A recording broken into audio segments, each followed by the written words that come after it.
que Jacob no fue una mala decisión, que Jacob no fue el producto de un pecado de fornicación o de adulterio entre un hombre y una mujer. Génesis 25 nos dice que Jacob fue un milagro de Dios. Génesis 25 nos dice que Rebeca era estéril, que Isaac su marido oró, que Dios oyó la oración y que abrió la matriz, ¿de acuerdo? Y el vientre de Rebeca para que pudiera concebir y que hubiera un fruto, en este caso un niño llamado Jacob.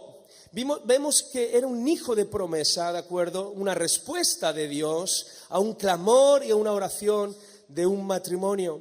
En Génesis 25, 22 nos dice, como decía Eliel al principio, que ya en el vientre, ya Rebeca se quería morir porque sentía que los hermanos estaban peleando para ver quién nacía primero. Y nació, recordamos, ¿verdad?, Esaú, y del tobillo salió ahí enganchado, ¿de acuerdo?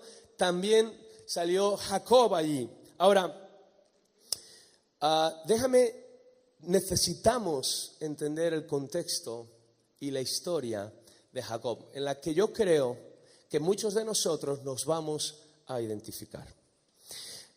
Historias que conocemos, por ejemplo, en Génesis 25, de acuerdo, del 27 al 34, nos dice que Jacob, cuando ve a su hermano Esaú, ahora yo creo que Esaú no se estaba muriendo de hambre, ¿vale? La Biblia dice que menospreció, yo creo que exageró y menospreció, dice, y así menospreció Esaú su primogenitura. Pero escúchalo bien, Jacob, cuando ve a su hermano en necesidad, él endurece su corazón, no es movido a misericordia. Él no aprovechó la posición de ventaja, él no aprovechó la posición de sanidad que él tenía para poder ayudar a su hermano, sino que aprovecha esa posición, ¿de acuerdo?, para ser un oportunista y un ventajista. Y aprovecha la necesidad de su hermano y aprovecha su propia autoridad para negociar. Eso en una negociación, ¿cómo se llama? Es una negociación injusta, tiene un nombre, es una negociación, tiene un nombre en el que se está negociando, pero se sabe que una de las partes es la que va a ganar, es totalmente ventajista. Ahora, ¿fue legal lo que hizo Jacob? Sí, pero no fue moral. Y podemos movernos en cosas legales, pero no fue moral. Él se aprovechó y al final, de acuerdo, le compra de esta manera ventajista la primogenitura a Esaú. Ahora, más adelante, en el capítulo 27, vemos que Jacob sigue siendo un oportunista y un ventajista. Y cuando ve que su padre es mayor y es ciego, y él dice que va a morir, entonces él aprovecha la debilidad, incluso la enfermedad de su propio padre para sacar un beneficio personal. Ya le había robado o le había comprado la primogenitura, pero se puede decir que fue un robo a Esaú, y ahora aprovecha la ceguera de su padre cuando él dice voy a morir y quiero bendecir a mi primogénito, que es Esaú, ¿de acuerdo? Los manda que le preparen en la cocina. La mamá Rebeca, que amaba a Jacob, hace toda una conspiración y toda una confabulación y engaña, ¿de acuerdo?, al padre. Y sabemos que si en aquella época hubieran existido los Oscars, a Jacob le hubieran dado el Oscar a los mejores efectos especiales o al mejor disfraz, porque el tío se maquilla, el mejor maquillaje, y se disfraza de su hermano. El padre dice, bueno, la voz es de Esaú, pero la voz es de Jacob, pero la piel, el vello, el pelo, ¿de acuerdo?, es de mi hijo Esaú, así que lo bendice. Ahora, Jacob se aprovecha, volvió a sacar ventaja. Es más, en el versículo 24 de Génesis 27, Isaac le dice, ¿eres tú? Le pregunta de manera explícita, ¿eres tú mi hijo Esaú? Y Jacob dice, sí, padre, yo soy tu hijo Esaú. Ahora, la transición es que todo esto es que al final, cuando Esaú se da cuenta, vuelve de haber cazado y se da cuenta que Jacob ha engañado a su papá, que ha hecho uso de aquello que de manera ilegítima o de manera ventajista, la primogenitura que ganó. Ahora Esaú se llena de tanta ira, de tanta cólera, que dice, cuando mi padre ya no esté con nosotros, yo me voy a vengar de lo que ha hecho Jacob, mi hermano, y lo voy a matar. Ahora la madre lo oye, dice Rebeca, como la vieja del visillo, ¿no? ¿Sabéis quién es la vieja del visillo? Oyendo, se da cuenta que Esaú quiere matar a Jacob. Esto parece una telenovela, ¿sí o no?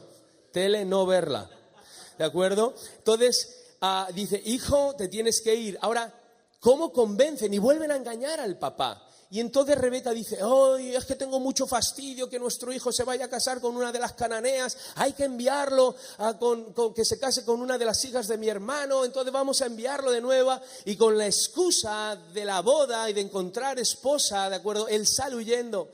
Él oficialmente, socialmente salió a buscar a una esposa, pero en la realidad es que estaba huyendo porque su maldad, ¿de acuerdo? Sus pecados lo habían alcanzado y lo que él creía que había ganado ahora lo estaba perdiendo. Él creía que había ganado una primogenitura de su hermano y la bendición de su padre y ahora se encontraba en el exilio y como no lo quería reconocer le pone un maquillaje socialmente o personalmente apropiado de que voy a buscar esposa cuando la realidad de este hombre es que era un fracasado.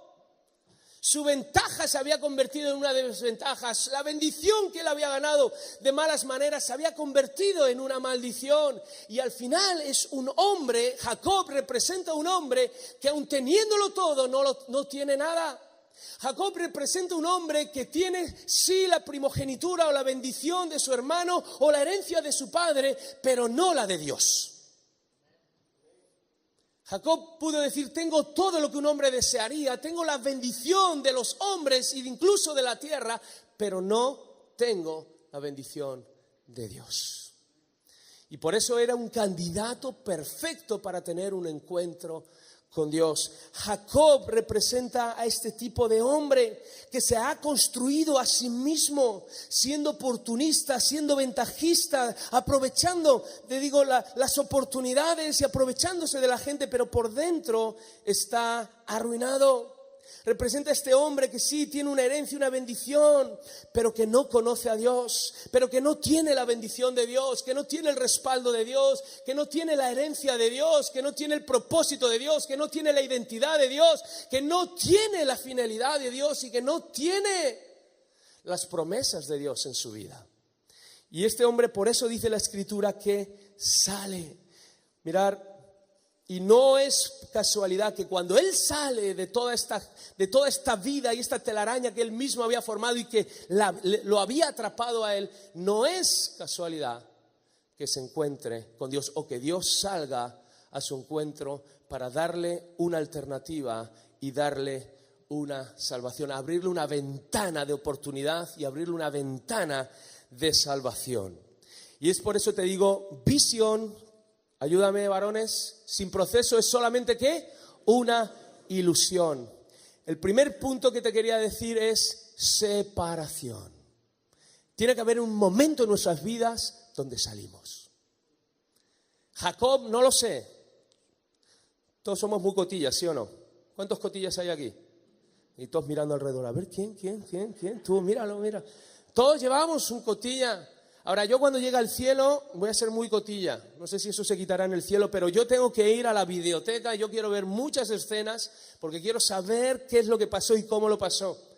Pero me imagino que Jacob es un hombre que está harto de todos y de todo incluyéndose a sí mismo. ¿Te ha pasado alguna vez? Que llega un momento donde te has hartado de la vida, pero estás harto incluso de ti mismo. ¿Sí o no? ¿Cuántos? Y en un momento dices, tengo que salir de todo esto, tengo que salir de mis ideas, tengo que salir de mis afanes, tengo que salir de mis propios intereses, tengo que salir de este pecado, tengo que salir de este hábito, tengo que salir de estas relaciones, tengo que salir de todas estas preocupaciones y hasta que no salgamos no vamos a poder tener un encuentro con Dios. Y no es que Dios no esté ahí, es que el problema es que somos nosotros los que no estamos ahí. El problema no es que Dios no conteste las oraciones, sino que muchas veces no estamos ahí para escuchar la voz de Dios, ni para recibir las respuestas de Dios, porque seguimos en los afanes y porque seguimos en nuestro mundo y porque seguimos en nuestras ideas y estamos ahí mezclados y no ha habido en nuestra vida una separación ni una palabra, decir, salí y me aparté de todas estas cosas. Cuando Cristo dice en Mateo 7, esforzaos por entrar, ¿recordáis? Por la puerta estrecha, esfuérzate por entrar. Angosto es el camino, estrecha es la puerta que nos lleva allí a la salvación, pero tienes que esforzarte. La palabra que Jesús utiliza es agonizomae. Significa agonizar. Cuando Cristo le estaba diciendo a los oyentes, esforzaos, los oyentes estaban entendiendo perfectamente el concepto y la idea que Jesús estaba transmitiendo. Debes estar dispuesto a morir a ti mismo, debes estar dispuesto a perder la vida, debes estar dispuesto a agonizar con tal de que de ver la voluntad de Dios y la salvación de Dios y el propósito de Dios realizado en tu vida. Y debe haber en nuestro corazón un deseo santo, un fuego de parte de Dios para poder salir. Amén. Salir significa apartarnos, salir significa morir a nosotros mismos. Salir significa menguar para que Cristo crezca. Salir significa que se den las condiciones adecuadas para que podamos ver a Dios. Cuando Cristo dice en Juan capítulo 12, versículo del 23 al 25, ha llegado la hora para que el Hijo de Dios sea glorificado. Dice, y claro, a los discípulos frotándose allí las manos, pidiéndose las capitanías generales y las gobernaciones de quién sabe de qué lugares. Pero Jesús dice, no, espérate, si el grano de trigo no cae a tierra y muere, no lleva fruto. Ahora, ¿Jesús está cuestionando la vida que hay en el grano? No. Jesús no está poniendo el énfasis en si el grano de trigo tiene vida o no. Cristo está dudando si hay potencial en tu vida y en la mía. No. Cristo está dudando, Dios está dudando si Dios tiene un llamado y tiene dones que Él ha depositado en nuestras vidas. No. Lo que Cristo estaba cuestionando es si se estaban dando o se van a dar las condiciones adecuadas para que la vida que hay en el interior de ese grano de trigo pueda manifestarse. Porque de igual manera que es necesario una buena semilla, también es necesario un buen entorno y unas buenas condiciones que desarrollen el potencial. Tú y yo nos podemos ir a Colombia o al país que tú quieras, tomar la mejor semilla de café y traerla aquí a Valencia y plantarla y no se va a dar. ¿Por qué? ¿Porque la semilla es mala? No, simplemente no se están dando las condiciones adecuadas para que esa semilla crezca. Tenemos que abrazar el proceso de Dios. Amén, varones. Tenemos que estar dispuestos a salir, a pagar el precio, a morir a nosotros mismos, ¿de acuerdo? A que Dios haga su voluntad en nuestras vidas. Jacob tuvo que morir, tuvo que salir. Por eso tampoco es casualidad, fíjate lo que nos dice, que cuando él sale, ¿de acuerdo? Cuando él sale, lo primero que hace es que, si vas conmigo, dice que él durmió y se puso a soñar. Ahora, debemos estar dispuestos a salir, a tener esos deseos de abandonar y renunciar, ¿de acuerdo? A no mezclarnos. ¿Cuántos nos gustan las historias? Déjame ponerte una historia para que entendamos este asunto. Me tocó predicar en México ya hace tiempo, hace años. Yo llegué en autobús en Veracruz y de ahí tenía que tomar un taxi para que me llevara a la iglesia a predicar. Ahora, cuando cojo el taxi, ¿de acuerdo? Me siento del lado del copiloto y en ese instante, ya habíamos avanzado un minutito, el taxista me enseña una foto y me dice, joven, si quieres, te puedo llevar a este lugar. Y veo lo que me acaba de dar y era una mujer, lo que habéis pensado, es una mujer sin ropa. Entonces la veo, quería llevar a un club de alterne, ¿de acuerdo? Te puedo llevar a este sitio de prostitución. Ahora, en ese instante, de verdad, yo no soy tan listo ni tan sabio y sé que Dios me ayudó. En ese instante veo esta mujer, veo el lugar donde me quiere llevar este hombre, se lo devuelvo y le digo, mira, te voy a decir una cosa, número uno, soy cristiano. Número 2, tengo una esposa. Número 3, tengo 2 hijos preciosos. Número 4, solamente tengo una vida y no la puedo malgastar. No la puedo echar a perder. Tengo que hacer algo digno. Tengo que hacer algo decente porque solamente se vive una vez y no la puedo malgastar mezclándome en el pecado. Y no la puedo mezclar mezclándome en los asuntos que el diablo, en los negocios que el diablo tiene para mí. Solamente se vive una vez. Por eso cuando alguien te diga que solamente se vive una vez, pues por eso es cabezón, aprovéchala y haz algo bueno de ella, haz algo digno de ello, haz algo decente de ello. Tenemos que salir. Ahora, es interesante que cuando tomamos esa decisión, aunque nos cueste, aunque nos peguen un golpe ahí en nuestro espíritu, en nuestra carne, el que llora es nuestro espíritu, el que llora es la carne, es el orgullo, es el egoísmo, el que hay que romperlo. Pero fíjate, cuando este hombre sale y decide morir, inmediatamente nos dice del versículo 11 al 15 que cuando el hombre carnal se puso a dormir, hubo otro hombre que se despertó. Hubo otro hombre que apareció. Hubo otro hombre que se despertó. Fue el hombre interior. Fue el hombre espiritual. Y qué curioso, fijaros, Colosenses 3, Efesios 5, Romanos 6, Romanos 8, Romanos 12 y 1 Corintios 2 y 3, entre otros pasajes, nos hablan, ¿de acuerdo?, de que y nos dicen que el hombre carnal debe morir y que no lo debemos alimentar y nos debemos despojar, y que en la medida que el hombre carnal muere porque no lo alimentamos, hay otro hombre que se despierta, que es el hombre interior, que es el hombre espiritual, el hombre que ha sido hecho y creado, ese nuevo hombre creado y formado por Cristo Jesús a imagen y semejanza de Dios.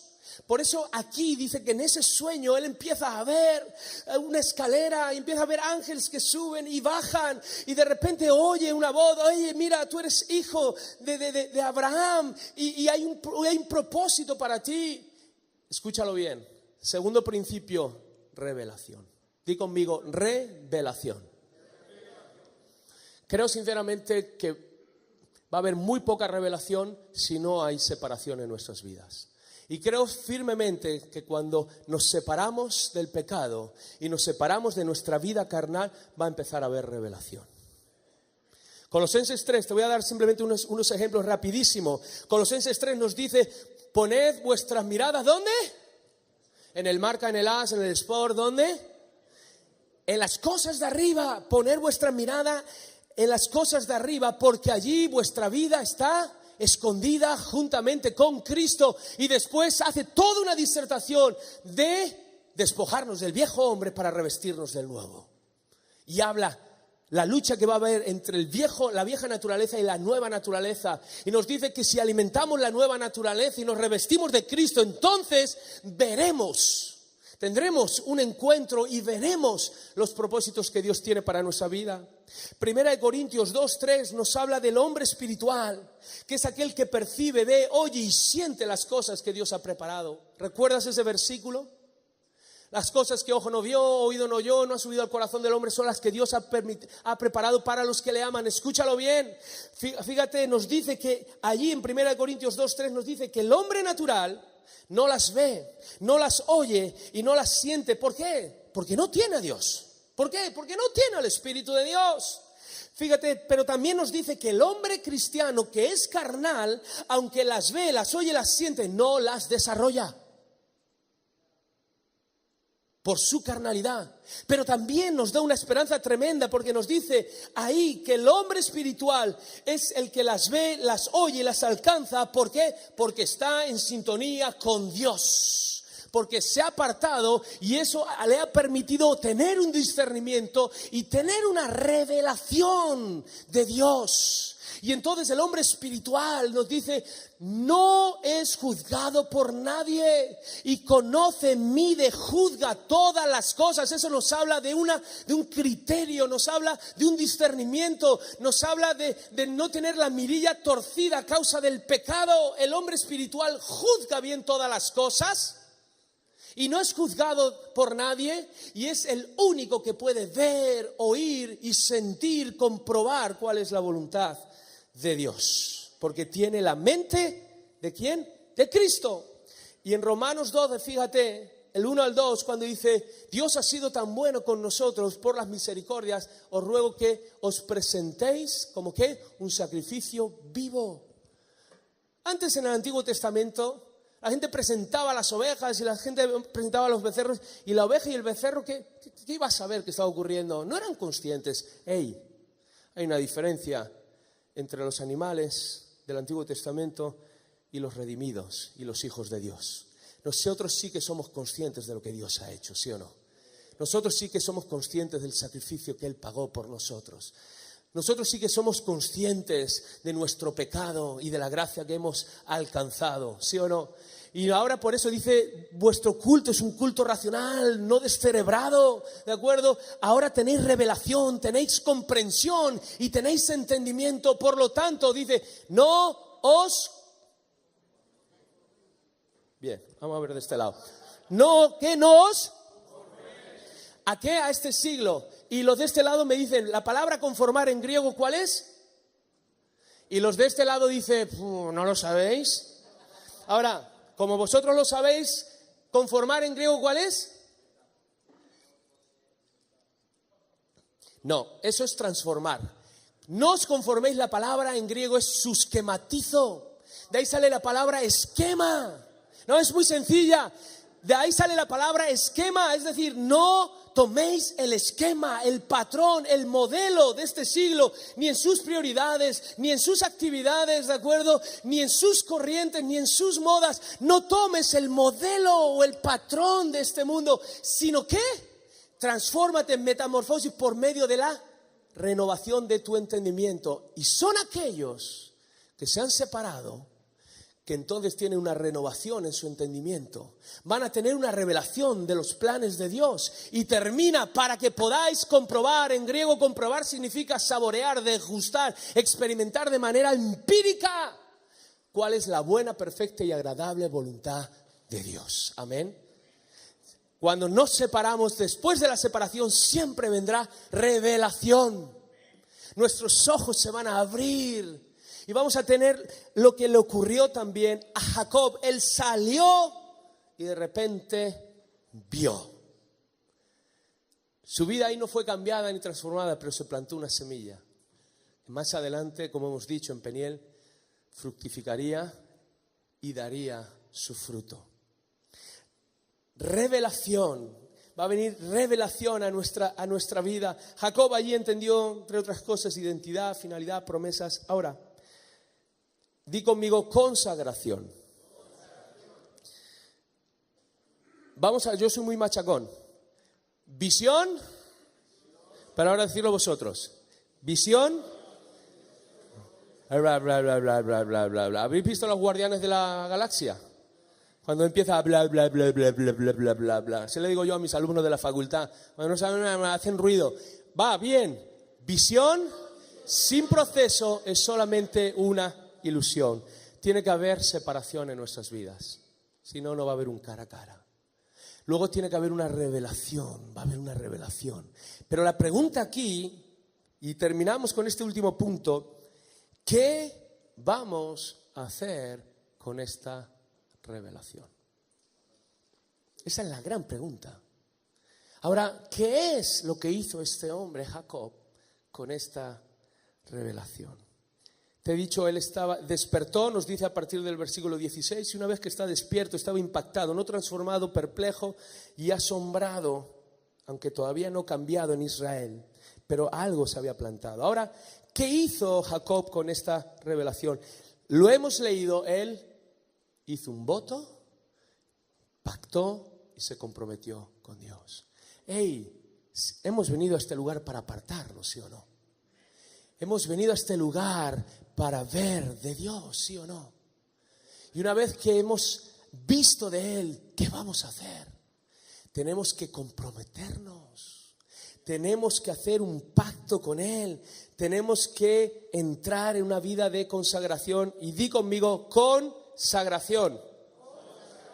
Ahora, fíjate, algunos creen, ve conmigo a Génesis 28, del 20 al 22.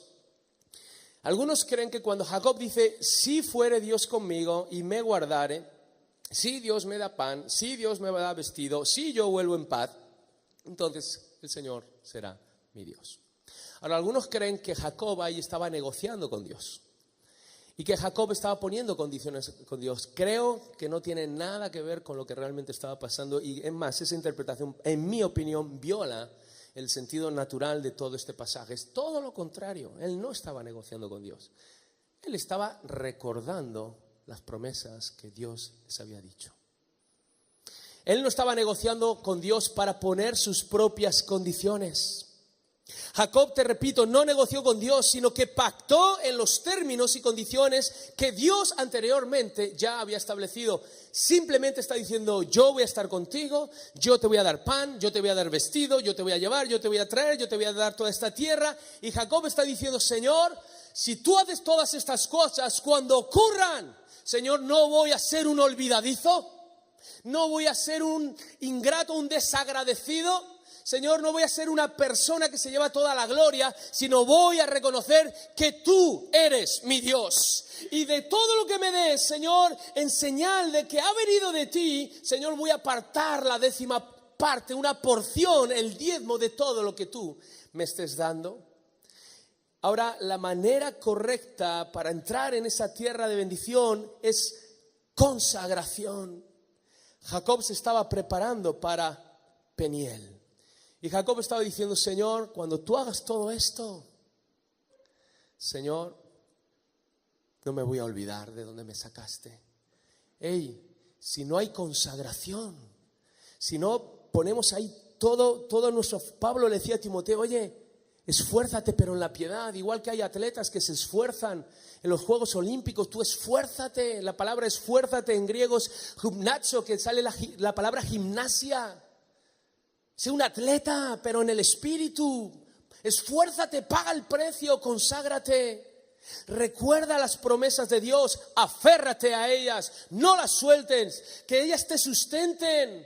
Haz un pacto conmigo, pero escúchalo bien, no con tus términos o condiciones, sino los términos y en las condiciones que Dios ha establecido. Ahora, ¿te puedes poner de pie? ¿Alguien me puede ayudar en el piano? Escucha, no te distraigas, porque estamos todavía terminando con este asunto de la consagración. Sígueme con esto. ¿Cuántos de nosotros le hemos dado lo peor de nuestras vidas a Dios? Levanta la mano. Si el de al lado no la levantó, levántasela tú por él y ahora le explicas la parábola. ¡Todos! ¿Quiénes? Todos le hemos entregado a Dios lo peor de nuestras vidas, es decir, nuestro pecado. Hemos venido delante de Dios, sea en el momento de la conversión o en nuestro diario vivir, y cuando pecamos decimos: Señor, toma este pecado que apesta y haz algo al respecto. Perdóname, extiende tu gracia. ¿Sí o no? Le hemos dado lo peor de nuestras vidas a Dios. Y Él lo ha aceptado y ha hecho algo al respecto.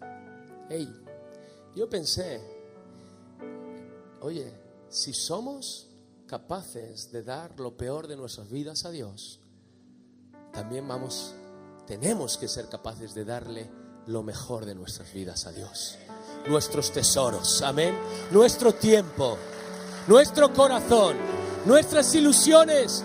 Si tú le has podido dar lo peor a Dios, también tienes que ser capaz de darle lo mejor. Porque no entendemos el concepto de consagración. Cuando decimos vamos a consagrarnos, decimos: Señor, te entrego mi pecado, te entrego, Señor, mi maldad, te entrego a mi suegra. Malos. No. Un pecado no se consagra. De un pecado uno se arrepiente. Pero en el momento de la consagración no se consagran pecados. De esas cosas se renuncian, se aparta, se separa. Se arrepiente uno. Son los tesoros los que se consagran a Dios. ¿Queremos tener un cara a cara con Dios? ¿Queremos ser transformados y que Dios ponga un nuevo nombre en nuestras vidas? ¿Sí o no? Tiene que haber separación, ¿sí o no, varones?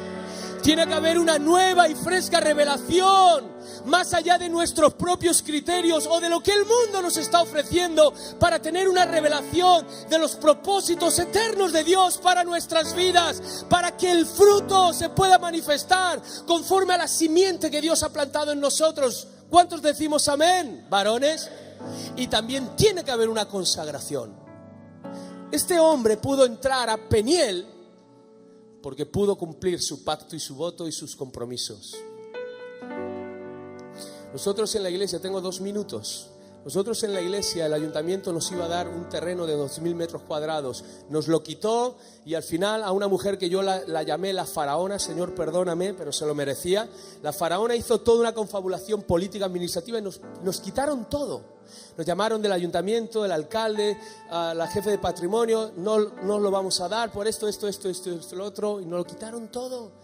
Y yo me fui a orar y estuve 3 días ayunando en el local de la iglesia, reclamándole a Dios, peleándome con Dios, diciendo: Señor, ¿cómo es posible? Nos prometiste esto, nada de lo que tú dijiste que iba a pasar ha pasado. Es más, todo lo que dijiste que no iba a pasar, eso ha pasado. ¿Cómo es posible? Y cuando me iba peleando con Dios, iba recordando unos versículos, empecé a cambiar poco a poco esa queja. Y en medio de esa lucha, era un lunes a las 4 de la tarde, la presencia de Dios descendió en el auditorio. Estaba yo solo en el local de la iglesia y me entró un pavor porque me di cuenta que Dios estaba ahí. Ocurrió hace unos años. Y dije: ahora, Fernando, cuidado de hacerte el tonto, el payaso y de hacerte el gracioso, porque sentí que como me pasara, el juicio de Dios iba a caer sobre mi cabeza. ¿Sabes lo que Dios me dijo? Tal cual, Dice: el terreno os lo voy a dar, ese no es el problema. ¿Qué es lo que tú me vas a dar a mí? ¿Qué es lo que tú me vas a consagrar? Yo te lo voy a dar. Y me llevó a este pasaje. A los 3 días recibo una llamada, número oculto en mi móvil. Era el jefe de patrimonio del ayuntamiento. Dice: hemos cometido un error con vosotros, el alcalde os quiere ver. Por favor, ir a la oficina. Fuimos a la oficina con José Mario, uno de los ancianos de la iglesia. Hemos cometido un error, os íbamos a dar un terreno de 1.200. Ahora, ¿cuánto terreno necesitáis? Dije: 2.500, el doble. Me mira el alcalde y dice: 2.000. Digo: 2.000. 2.000, 2.000. Apretón de manos, 2.000 metros tiene la iglesia. Dios no lo dio. Y la faraona, porque fue otro lugar, otro terreno mucho mejor, la faraona luego le escribió una carta diciendo: gracias porque tu oposición ha servido para que Dios nos haya bendecido con un mejor terreno, en un mejor lugar y con mayor extensión. Los que aplauden, nunca le envié la carta, pero no fue por ganas, que no se la envié, sino por mesura y buen cristianismo.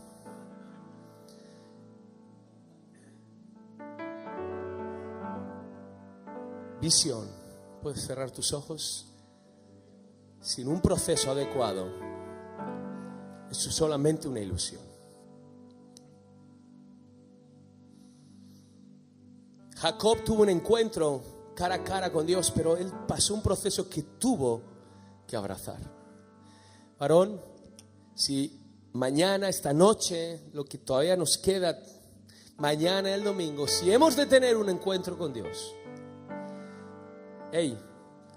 reto número 1, sal, apártate, vive en esa separación. 2, varón, allí donde estás, dile: Señor, renuncio a mi pecado, renuncio a mis afanes, renuncio, Señor, a mi egoísmo, renuncio a mi propio señorío.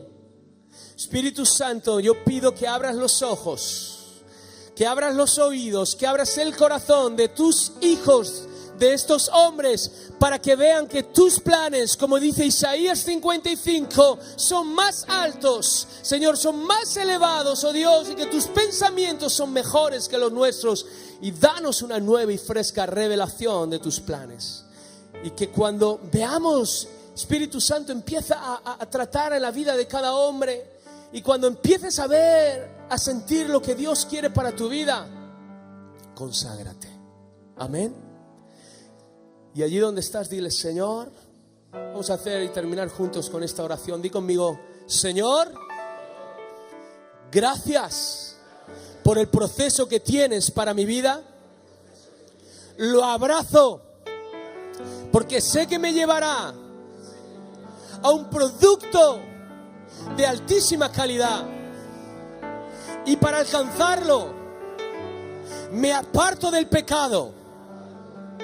Abro mis ojos a tus propósitos y comprometo, te doy, te entrego todo mi corazón.